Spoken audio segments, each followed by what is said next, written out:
A'udzu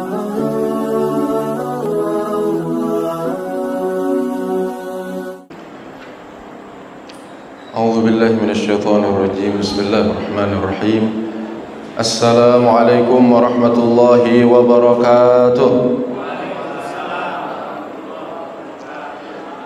Alhamdulillahi rabbil alamin wa bihi nasta'in ala umuri dunya waddin. Assalatu wassalamu ala sayyidil mursalin, sayyidil awwalin wal akhirin, sayyidina wa maulana Muhammadin, thumma amma ba'd. قال الله تعالى في كتابه الكريم وهو أصدق القائلين: أعوذ بالله من الشيطان الرجيم إنما المؤمنون إخوة فأصلحوا بين أخويكم واتقوا الله لعلكم ترحمون. وقال صلى الله عليه وسلم من أحب أن يبسط له في رزقه وينسأ له في آثاره فليصل رحمه.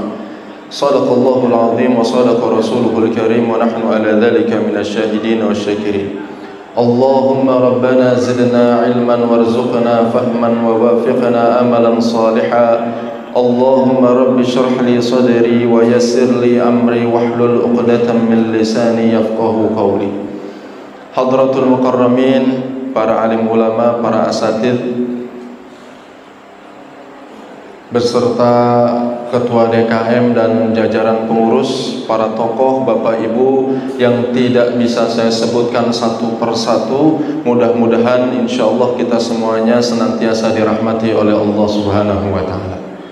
Sebelum saya mohon izin ini duduk di sini ini bapak ibu. Saya jadi karena insyaallah saya yakin bapak ibu lebih mulia dibandingkan saya. Ya, bapak ibu yang usianya lebih banyak dibandingkan saya, lebih banyak dibandingkan saya tentunya. Ya, dan insya Allah anak-anakku yang tentu masih sedikit usianya, dosanya enggak lebih banyak dibandingkan saya. Makanya saya duduk di sini agak deg-degan juga. Mudah-mudahan kita semuanya diampuni oleh Allah Subhanahu wa taala. Bapak Ibu yang dirahmati oleh Allah Subhanahu wa taala, alhamdulillah 1 bulan penuh kita sudah melaksanakan ibadah Ramadan. Semua amalan kita sudah lakukan. Siyamnya kita lakukan, qiyamnya kita lakukan. Tinggal yang tersisa adalah husnuzon kita kepada Allah Subhanahu wa taala. Husnuzon tidak hanya kepada sesama manusia, tapi husnuzon juga harus kepada Allah. Apa husnuzonnya? Rasulullah menyampaikan di dalam hadis, man shoma ramadhana imanan wahtisaban ghufira lahu ma taqaddama min dhanbi. Wa fi riwayatin man qama ramadhana imanan wahtisaban ghufira lahu ma taqaddama min dhanbi. Siapa saja yang berpuasa imanan karena iman kepada Allah Subhanahu wa taala.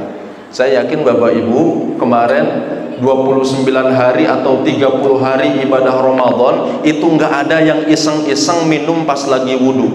Ada atau enggak, Bu? Ada atau tidak? Enggak ada. Kenapa enggak ada? Imanan.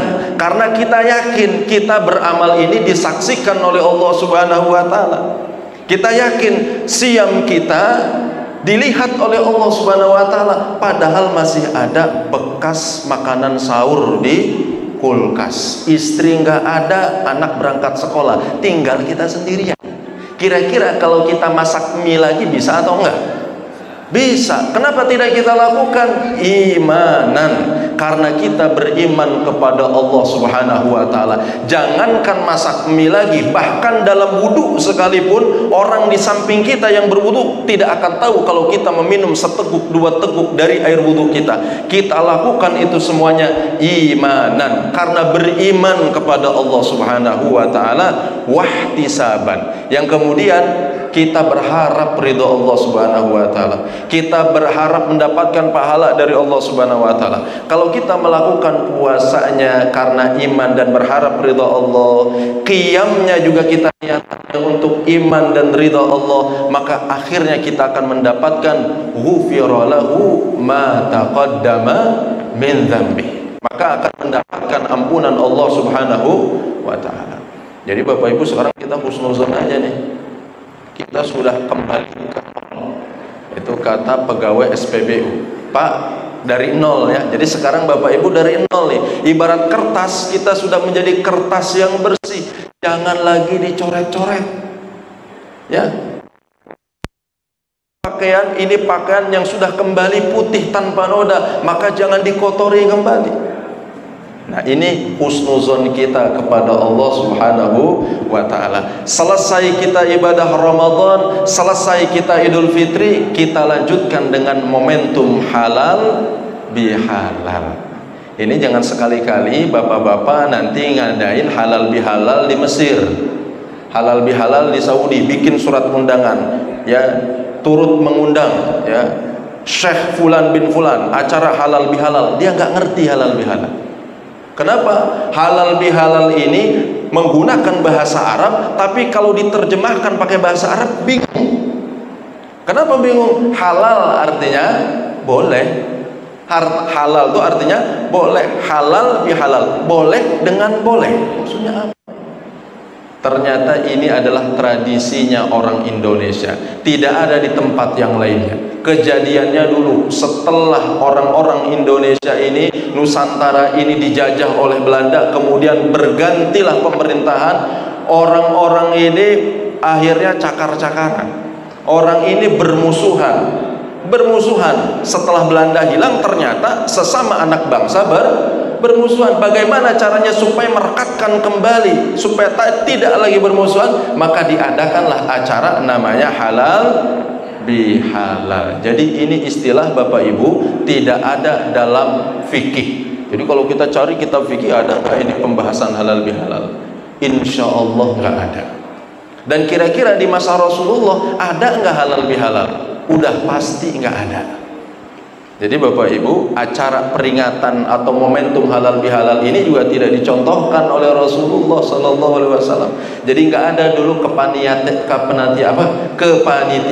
halal bihalal.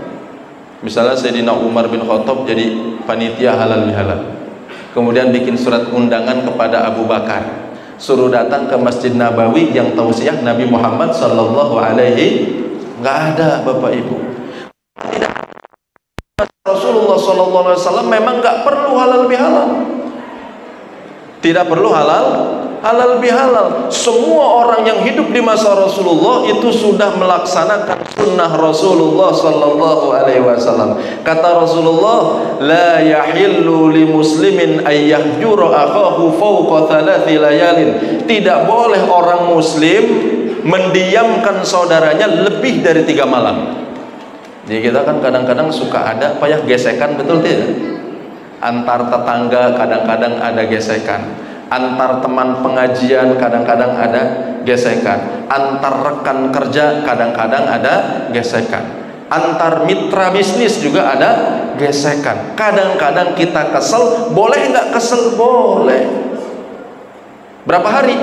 3 hari, nggak boleh lebih dari 3 hari. Kalau sudah 3 hari, maka harus meminta maaf, harus diselesaikan urusannya. Nah, jadi nggak perlu halal bihalal. Tapi kira-kira orang Indonesia kayak begitu nggak, Pak? Bu, kira-kira orang Indonesia kayak begitu nggak? Dari judul filmnya aja, Dendam Kesumat. Oh, judul film yang ngeri banget itu. Ya, Dendam Kesumat. Judul film yang lainnya, Dendam 7 Turunan. La ilaha illallah Muhammadur Rasulullah. Tapi itulah ijtihad para ulama Bapak Ibu. Ini kita alhamdulillah di Indonesia ini sunnah Nabi ditradisikan. Ya, kita nggak bisa Pak datang ke Mekah itu nggak ada halal bihalal. Datang ke Mesir nggak ada halal bihalal. Tapi orang Mesir punya kebiasaan bagus Bapak Ibu. Sehebat-hebatnya mereka berantem, kalau disuruh salawat berhenti berantemnya. Dulu saya pernah waktu kuliah di sana naik angkot, itu angkot berantem sama temennya. Jadi salip-salipan kayak di film Hollywood. Sampai terakhir tabrakan, habis gitu turun dua itu supir itu berantem dua-duanya. Bagaimana cara menghentikannya? Shallu 'alan nabi. Disuruh salat itu langsung berhenti. Allahumma sholli ala sayyidina Muhammad. Alhamdulillah. Nah, kan?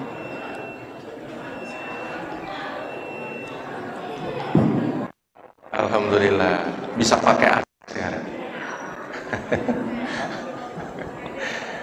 Sampai mana tadi Bu? Iya, sopir angkot, ya Allah, di Mesir Pak, kalau naik angkot nggak ada mobil yang mulus di Mesir, semuanya penyok-penyok, semuanya beset-beset. Tapi kalau mereka berantem, lalu ada yang menyampaikan Sallu ala Nabi, langsung berhenti, Allahumma sholli ala Sayyidina Muhammad, langsung mereka berpelukan, cipika-cipiki. Kira-kira bisa nggak orang Indonesia kayak begitu? Susah orang Indonesia. Maka orang Indonesia ini butuh momentum namanya halal bihalal. Kita ini ada gesekan dengan tetangga, mau minta maaf nggak enak hati. Kita ada masalah dengan saudara kita, mau minta maaf gengsi. Betul nggak Pak? Tapi kalau ada halal bihalal, kita tasafahan ketemu dengan orang yang bermasalah dengan kita, kan mau nggak mau Pak? Ya, mau nggak? Mau. Alhamdulillah selesai urusan dengan halal bihalal. Maka halal bihalal ini walaupun tidak pernah dilakukan momentumnya oleh Nabi Muhammad SAW dan para sahabat, ya, tetapi ini adalah tradisi yang baik. Karena kita beda zaman dengan Rasulullah, para sahabat juga dengan kita berbeda perilakunya, maka obat dan treatment. Bapak Ibu yang dirahmati oleh Allah Subhanahu wa taala, tinggal sekarang kata Rasulullah, orang kalau sudah menyelesaikan ibadah Ramadan, dia mendapatkan kedua bahagia. Ya, dua kebahagiaan. Pertama, bahagia karena sudah iftar, nggak puasa lagi. Kedua, bahagia karena bertemu dengan Allah Subhanahu wa taala. Kira-kira ibu-ibu, bapak-bapak mau nggak ketemu Allah Subhanahu wa taala? Bu, kira-kira nanti ketemu Allah mau atau enggak? Mau dibilang mau, takut malam ini. Ya, maksudnya ini adalah kenikmatan yang terbesar yang Allah berikan bagi orang yang melaksanakan ibadah puasa. Catatannya, insya Allah orang ibadah puasanya iman dan memohon ridha Allah, insya Allah diampuni dosanya dan insya Allah masuk surga. Hanya sekarang kita harus sempurnakan setelah masuk bulan Syawal ini. Minimal ada 4 syarat kalau kita mau masuk surga, kata Rasulullah SAW. Ini disampaikan oleh Rasulullah ketika Rasulullah masuk ke Madinah pertama kali. Jadi Rasulullah hijrah dari Mekah menuju Madinah. Sampai di Madinah, apa yang disampaikan oleh Rasul? Ayyuhan nas afsus salam. Wahai manusia, tebarkanlah salam. Salam ini Bapak Ibu bisa kita maknai dua. Ada makna zahir, ada makna hakiki. Makna zahir maksudnya apa? Mengucapkan salam. Bapak Ibu, mengucapkan salam ini adalah sunnah Nabi Muhammad SAW. Di dalamnya ada keberkahan. Sampai Rasulullah menyampaikan begini, la tadkhulul jannata hatta tu'minu. Kalian tidak akan masuk surga sampai kalian beriman. Wala tu'minu hatta tahabbu. Dan kalian tidak dianggap sempurna imannya sampai kalian itu saling mencinta. Ya, jadi Bapak Ibu, kita harus saling mencinta sesama muslim. Awala adullukum ala amalin idza amiltahu tahabbtum. Mau enggak aku tunjukkan kepada kalian satu amalan yang jika kalian lakukan maka kalian akan saling mencinta, kata Rasulullah. Apa itu? Afsus salam bainakum. Ucapkan salam di antara kalian. Nah, Bapak Ibu, kalau kita bertemu dengan saudara kita tidak mengucapkan salam, maka ada keberkahan yang diangkat oleh Allah Subhanahu wa taala. Tapi sebaliknya, kepada saudara-saudara kita, maka akan ada tumbuh kasih sayang di tengah-tengah kita. Dan itulah seharusnya yang menjadi kewajiban sesama muslim. Kita harus merasa bersaudara. Kalau ada yang susah kita tolong, kalau ada yang kesulitan kita bantu. Ya, tapi rasa cinta ini tidak tumbuh kecuali kita rajin mengucapkan salam. Salamnya yang rada beneran, Pak. Assalamualaikum warahmatullahi wabarakatuh. Ya, atau cukup assalamualaikum juga boleh. Cuman zaman sekarang kadang-kadang kita ngobrol itu lewat WA. Di WA itu kalau kita salam ASS. ASS dijawab juga oleh kita, kum salam. Nah, ini berarti tidak sesuai dengan sunnah Nabi. Makanya kenapa di banyak grup WhatsApp itu pada berantem. Salah satunya keberkahan diangkat gara-gara mengucapkan salamnya tidak baik. Nah sekarang Pak, ya Ibu, kalau kita mau damai di masyarakat kita, mau damai di negara kita, awali dengan istiqomah dan dawam mengucapkan salam. Coba dulu. Bapak-bapak masuk ke rumah ngucapin salam, itu ibu yang tadinya kesel itu bisa hilang Pak, percaya atau enggak? Ya, apalagi ngucapin salamnya sambil bawa duit 500.000, itu tambah. Assalamualaikum warahmatullahi wabarakatuh. Wah, itu tambah senang sih ibu. Ya, ibu jawab waalaikumsalam warahmatullahi wabarakatuh. Waalaikumsalam wahai kakanda. Wah, indah. Maka keluarga jadi sakinah mawaddah warahmah dengan mengucapkan salam. Ya. Agar tumbuh kembang lagi rasa cinta di antara kita, maka tidak berhenti di salam Bapak Ibu. Jangan lupa juga tersenyum. Ya, ini kadang-kadang sama tetangga nggak mau senyum. Ya, bawaannya sebel aja sama tetangga. Ya, ketemu papasan nunduk, ketemu papasan ngabalir kalau kata orang Sunda. Padahal kata Rasulullah, tabassumuka fi wajhi akhika laka shadaqah. Senyummu kepada saudaramu adalah sedekah. Jadi ibu-ibu, insya Allah ibu-ibu rajin tersenyum dengan sesama saudaranya, dengan tetangganya, begitu juga bapak-bapak, maka insya Allah tumbuh kembang itu yang namanya rasa cinta di antara umat Islam. Ya, cuman pastikan jangan senyum sendirian. Jadi ditanya lah, kenapa Pak senyum mulu? Lagi sodakoh nih. Nah, jadi sedekahnya itu kalau senyum kemudian mengucapkan salam. Nah, ini sunnah Nabi Muhammad SAW supaya masyarakat kita tumbuh rasa cintanya. Nah, tidak berhenti di situ. Bahkan Rasulullah SAW itu menganjurkan kita setiap bertemu untuk bersalaman. Ya, ma min muslimaini yaltaqiyani fayatasafahani illa ghufirallahu lahuma qabla an yaftariqa. Tidak ada dua orang muslim bertemu kemudian bersalaman melainkan berguguran dosa di antara mereka sampai mereka berpisah. Ya Allah ya Karim. Makanya kita ada acara namanya tasofahan. Tasofahan dulu para sahabat Rasulullah, mereka nih jalan bareng-bareng kemudian terpisah dengan batu. Ada batu misah, ketemu lagi salaman. Nanti ada batu lagi misah, ketemu lagi salaman. Salaman terus. Kenapa? Dengan harapan bahwa dengan salaman itu berguguran dosa-dosa. Jadi bapak-bapak sekarang udah nggak ada COVID. Ya, kemarin salaman udah macem-macem. Ada yang pakai kepalan tangan, ada yang pakai begini. Nah sekarang kita balik lagi, ya kita kembali lagi salaman pakai tangan begini yang diajarkan oleh Rasulullah. Bahkan Rasulullah SAW saking mulia akhlaknya, beliau adalah orang pertama yang mengulurkan tangannya kepada para sahabat. Ya Allah ya Karim, ini Rasulullah kita nggak bisa bayangkan bagaimana derajatnya yang tinggi di sisi Allah Subhanahu Wa Taala dan bagaimana haibahnya Rasulullah SAW, tapi masih mengulurkan tangannya kepada siapapun di hadapannya dan tidak dilepas oleh Rasulullah sampai orang yang bersangkutan melepasnya.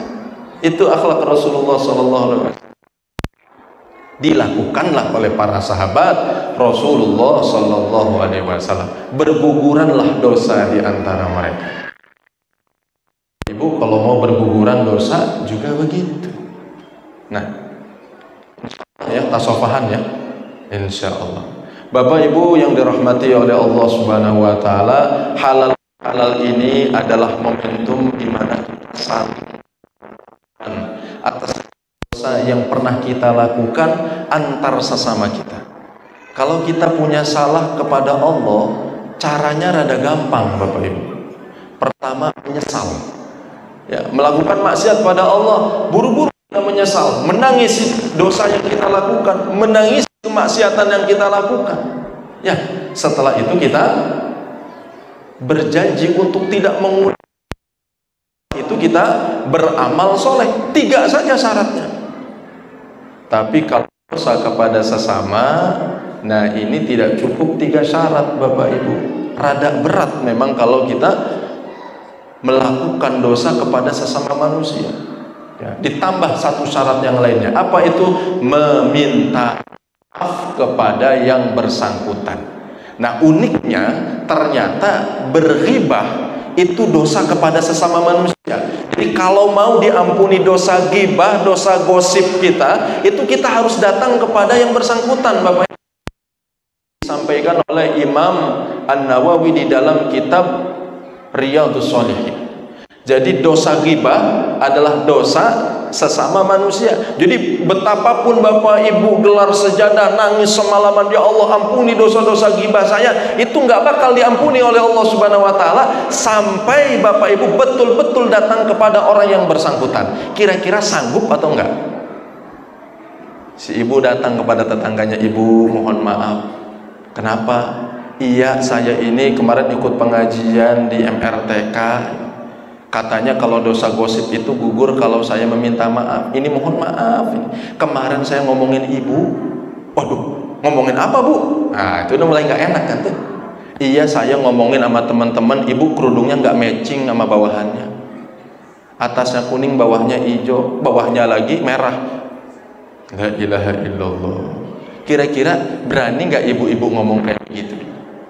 Berani nggak kita datang bapak-bapak kepada orang yang kita gosipi, yang kita gibahi? Nggak berani. Nah, karena kita nggak berani, makanya diadakanlah halal bihalal. Halal bihalal ini panitia bisa saja bilang begini, udah Bapak Ibu, kita semuanya pasti pernah melakukan kesalahan. Kita tentunya pernah ada kesalahan, kekhilafan. Dengan halal bihalal, ayo kita saling ridho. Gak perlu tahu apa dosa masing-masing kepada tetangganya. Ya sudah, kita saling memaafkan saja. Kira-kira beres atau enggak? Beres. Makanya rugi kalau halal bihalal Bapak Ibu. Nah itu enaknya halal bihalal. Ini perdana halal bihalal. Ya, biasanya kalau habis sholat Idul Fitri kan salaman-salaman ya Pak ya gitu. Nah itu yang pertama, kata Rasul, kalau mau masuk surga afsus salam, tebarkanlah salam, karena di dalam ucapan salam itu ada keberkahan dan menumbuhkan rasa cinta di antara umat Islam. Yang kedua, wa at'imut ta'am, kasih orang lain makanan. Tadi alhamdulillah sudah disampaikan bahwa setelah sholat isya akan ada ramah tamah. Biasanya kalau ramah tamah ada makanannya.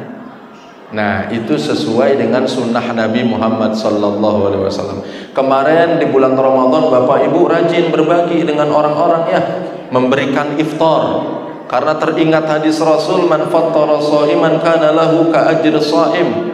Ya, siapapun iftar kepada orang yang berpuasa maka mendapatkan pahala puasa. Makanya rajin-rajin itu bawa makanan ke masjid, diberikanlah kepada orang-orang yang berpuasa. Jangan berhenti memberikan makan di bulan Ramadan saja Bapak Ibu, ayo lanjutkan terus sampai di luar bulan Ramadan. Rasulullah SAW menjadikan makanan itu sebagai metode dakwah Bapak Ibu. Metode dakwah ya. Fulus juga jadi metode dakwah. Makanya dalam zakat itu ada namanya bagian zakat untuk para mu'alaf. Ada itu. Supaya apa? Supaya lembut hatinya, supaya nggak keluar dari Islam lagi. Ada metode dakwah. Makanya sekarang Bapak Ibu alhamdulillah punya rezeki yang banyak, kasih makan orang-orang. Dan ini yang dilakukan oleh Rasulullah SAW. Rasulullah lebih banyak ngajak makan dibandingkan ngajak pengajian. Kalau ngajak pengajian Rasulullah hanya ngasih motivasi saja. Dan pengajian di masa Rasulullah tidak ada jadwalnya. Ada yang nanya jadi pengajian, nggak ada yang nanya nggak ada pengajian. Tapi kalau makan Rasulullah sering sekali mengajak sahabat Rasulullah untuk makan. Makan bersama itu Rasulullah paling senang Bapak Ibu. Kalau istilah kita mah namanya apa? Papadangan, cucurak, gitu ya. Makan bersama, atau sekarang istilah yang lainnya Jumat Barokah. Ya, Jumat Barokah. di masjid-masjid kita dihidangkan makanan-makanan. Alhamdulillah, orang-orang yang biasanya nggak ke masjid sholat Jumat akhirnya datang ke masjid. Buat apa? Buat makan. Boleh atau tidak? Boleh, nggak apa-apa. Itu adalah metode dakwah. Dulu Rasulullah saat membuat parit, Bapak Ibu, saat membuat Khandaq itu, capaian Rasulullah dilihat oleh salah satu sahabat. Kasihan Rasul, kayaknya Rasul belum makan nih. Saya mau ngajak Rasulullah makan deh. Datang dulu dia ke istrinya, nanya ke istrinya, kira-kira ada makanan nggak mah? Kata si mamahnya, ada ya, tapi hanya cukup untuk 1 orang. Kalau begitu bisa dong kita undang Rasulullah untuk makan di sini. Bisa insya Allah, tapi bisik-bisik aja. Gitu kata istrinya, bisik-bisik aja, khawatir nanti yang lain dengar kan nggak enak, karena makanannya hanya cukup untuk satu orang, Rasulullah SAW. Nah, makanya sahabat ini datang ke Rasulullah. Rasulullah sedang berkumpul dengan sahabat yang lain kerja bakti membuat parit. Bisik-bisik ke Rasulullah, ya Rasul, makan yuk di rumah ya Rasul. Oh begitu? Iya ya Rasul, tapi nggak usah bilang-bilang yang lain, ini cuma buat Rasul doang. Nah, itu kalau bahasa kita ya, kira-kira gitu ya. Terus Rasulullah SAW, ya Rasul ini kan tadi kebiasaannya suka mengundang orang lain makan. Akhirnya Rasulullah balik badan kepada sahabat yang sedang berkumpul, ayyuhan nas, wahai manusia, ayo kita makan bareng. Para sahabat itu kebenaran lagi pada lapar, seneng dia Pak, bahagia ini para sahabat. Cuman yang tadi ngajak makan Rasulullah mukanya pucat. Kenapa pucat? Cuman satu panci kecil hanya untuk Rasulullah. Rasulullah undang yang lain. Ditepuk pundaknya oleh Rasulullah, mahlan ya habibi, ya santai saja, nanti kasih wadah kepada saya, siapkan nampannya, kamu panggil 10 orang untuk masuk ke dalam rumah. Jadi Rasulullah yang ambil pancinya, Rasulullah yang nyiuk Pak? Serok. Ya, Rasulullah SAW yang menyediakannya, ya, ke nampan. 10 orang makan di nampan bersamaan. Kenyang itu 10 orang, keluar 10 orang, suruh masuk 10 lagi, terus begitu Bapak Ibu. Masya Allah. Padahal panci kecil itu sahibul baitnya bingung, kok bisa? Padahal makan hanya cukup untuk 1 orang, hanya untuk Rasulullah. Ternyata yang makan dari sahabat 80 orang. La ilaha illallah. Itu yang disebut dengan barokah. Tapi ini jangan dicoba-coba ya di rumah Bapak Ibu ya. Ibu-ibu jangan coba-coba nanti ngadain arisan di rumah, ngundang 80 orang, modalnya 1 panci kecil, insya Allah barokah ya. Itu Rasulullah, itu mukjizat Rasulullah. Apa yang bisa kita ambil dari sini? Ajak makan orang-orang Pak, Bapak Ibu. Saudara-saudara kita di lampu merah itu banyak yang masih kelaparan. Ada yang tatonya banyak bahkan sampai ke wajah. Jangan-jangan saudara-saudara kita ini sudah lama nggak sholat.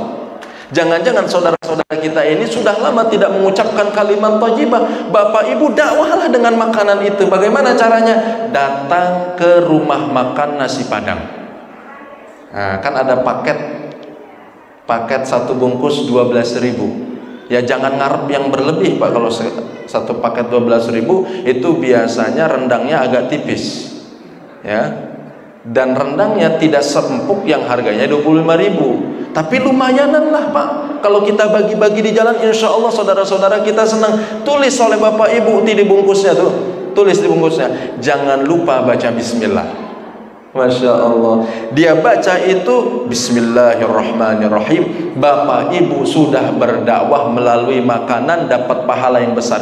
Jangankan memasukkan orang ke dalam Islam Bapak Ibu, membuat orang yang tadinya lupa baca bismillah kemudian jadi ingat baca bismillah, itu juga pahalanya besar. Ya Bapak Ibu ya, jangan lupa sholat.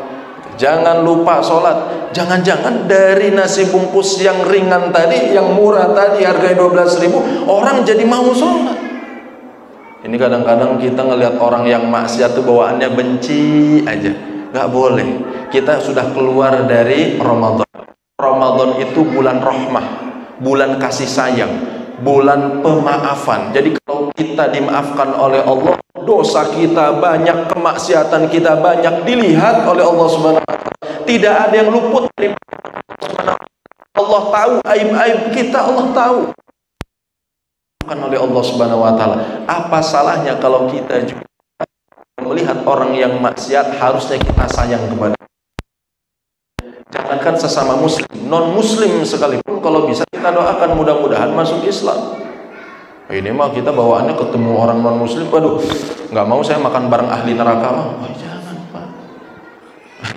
Itu bukan ajaran Islam. Ajaran Islam keluar dari Ramadan harus penuh kasih sayang kita.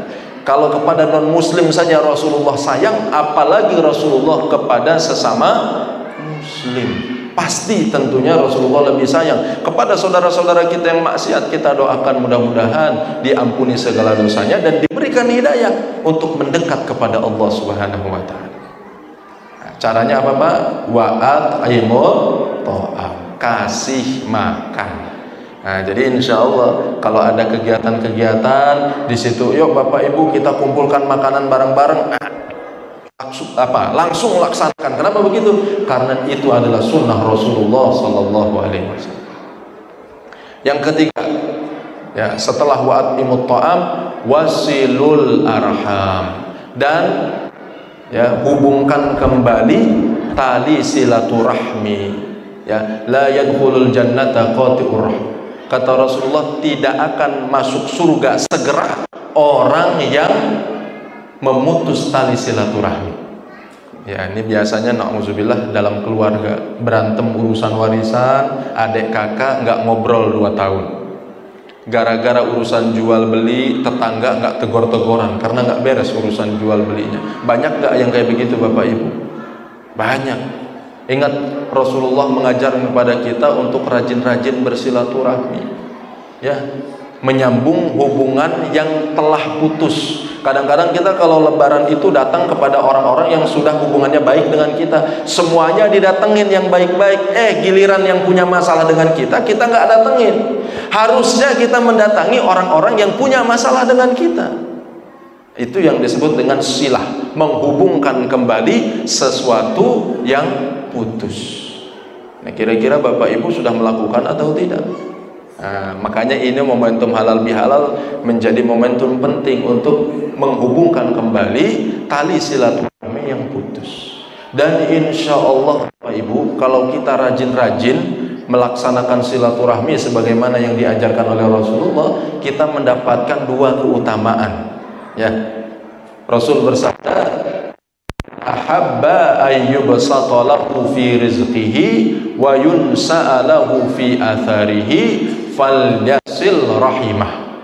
Siapapun yang ingin rezekinya dilapangkan oleh Allah Subhanahu wa taala, ya, dan atharnya diperlama oleh Allah. Nah, seringkali diterjemahkan usianya dipanjangkan. Ya, seringkali usianya dipanjangkan, itu terjemahannya. Tapi saya kurang cocok dengan terjemahan itu, karena terjemahan itu bertentangan dengan firman Allah. Ajal itu kalau sudah datang tidak bergeser, tidak mundur, tidak nambah. Ya, jadi yang dimaksud athar di sini bukan umur, tapi bekasnya. Orangnya sudah masuk ke dalam kubur, tapi karena dulu rajin silaturahmi, maka orang-orang mengingat kebaikan-kebaikannya. Berapa banyak orang sudah tidak bersama kita lagi. Mereka semuanya ada di alam barzah, tapi kita sebut-sebut namanya, kita sebut perilakunya, kita sebut akhlaknya, kok seperti masih ada di tengah-tengah kita. Itulah yang disebut athar, bekasnya masih ada. Nah, orang yang rajin silaturahmi dapat 2 ini. Pertama, rezeki yang lapang. Insya Allah Bapak Ibu kalau rajin silaturahmi jadi banyak kenalan. Kalau banyak kenalan, ya maka insya Allah yang tadinya nggak punya bisnis jadi ada rekan bisnis. Yang tadinya nggak punya proyek akhirnya punya proyek. Ya, yang tadinya nggak punya kerjaan ketemu kenal orang akhirnya ada lowongan pekerjaan. Itu yang disebut dengan rezeki juga itu. Ya. Orang kalau rajin silaturahmi ketika dia meninggal diumumkan oleh pengurus masjid, inna lillahi wa inna ilaihi raji'un, telah berpulang ke rahmatullah fulan bin fulan. Sekampung mendengarkan itu. Ya Allah, si bapak itu berpulang ke rahmatullah. Ya Allah, padahal orangnya baik. Maka ketika orang baik rajin silaturahmi ini meninggal, semua orang ingin hadir. Ya, Semua orang mendoakan, semua orang ingin datang mengurusi jenazahnya, maka yang menyolatkannya banyak, Pak. Beda dengan orang yang nggak rajin silaturahmi. Ya, inna lillahi wa inna ilaihi raji'un, telah berpulang ke rahmatullah fulan bin fulan. Siapa tuh? Nalane, nih. Akhirnya yang datang cuma 3 orang, ketua DKM, sekretaris, bendahara. Selainnya orang dibilang nggak kenal. Nah, makanya penting bagi kita untuk rajin-rajin bersilaturahmi. Ya, Bapak Ibu yang dirahmati oleh Allah Subhanahu wa taala, tempat silaturahmi yang paling afdol adalah di masjid. Di masjid ini mempertemukan semua kita. Kalau kita datang ke rumah masing-masing itu capek atau enggak, Pak? Capek. Tapi kalau kita ke masjid ketemu banyak orang yang tadinya tidak kenal menjadi kenal, yang tadinya tidak tahu menjadi tahu. Datang ke majelis ilmu, ke majelis taklim, rame banyak orang di situ. Awalnya tidak kenal menjadi kenal, awalnya tidak tahu menjadi tahu. Nah, itu adalah berkah hadir ke majelis ilmu, berkah melaksanakan ibadah di masjidnya Allah Subhanahu wa taala.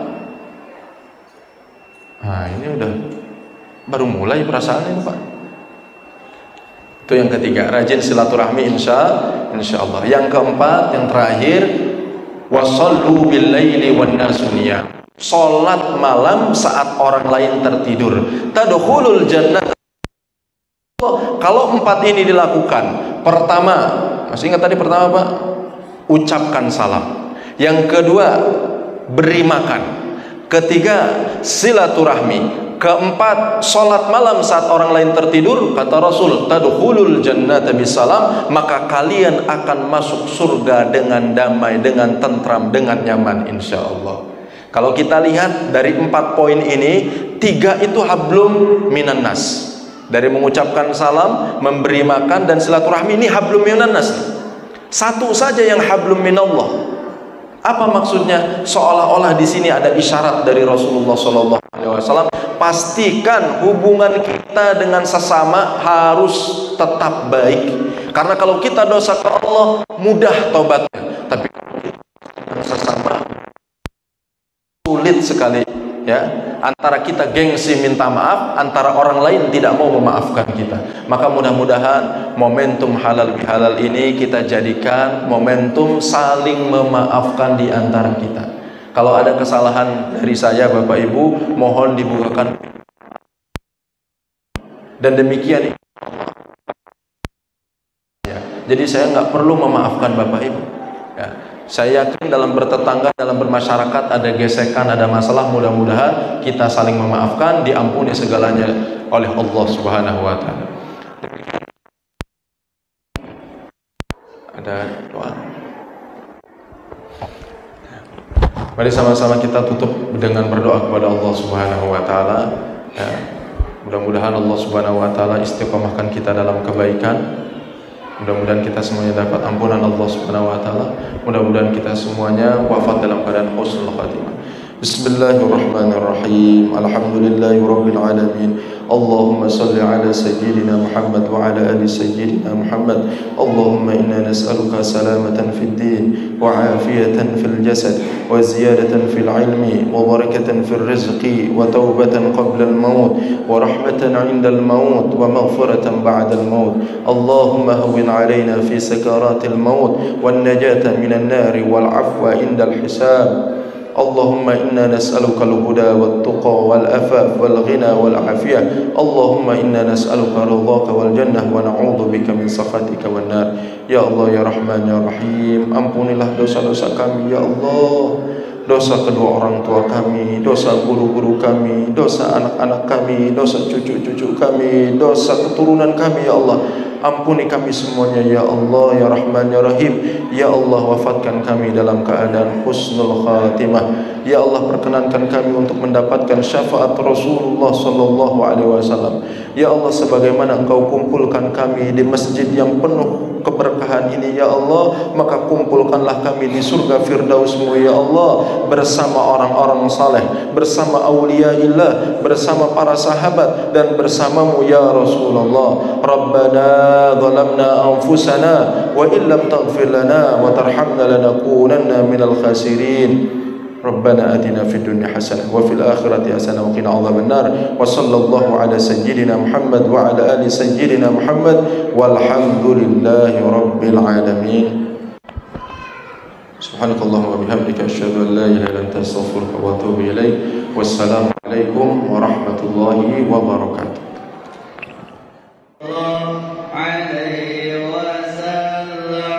Sallallahu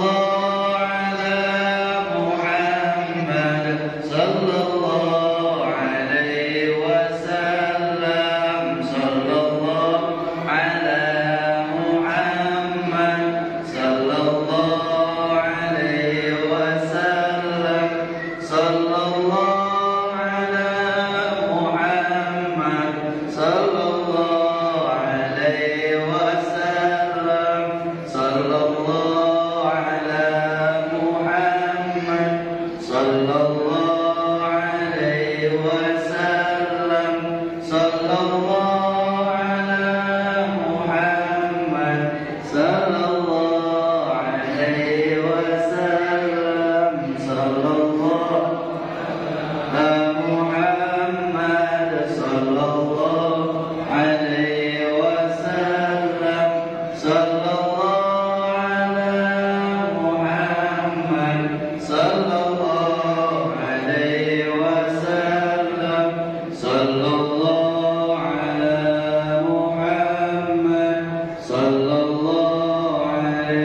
wasallam.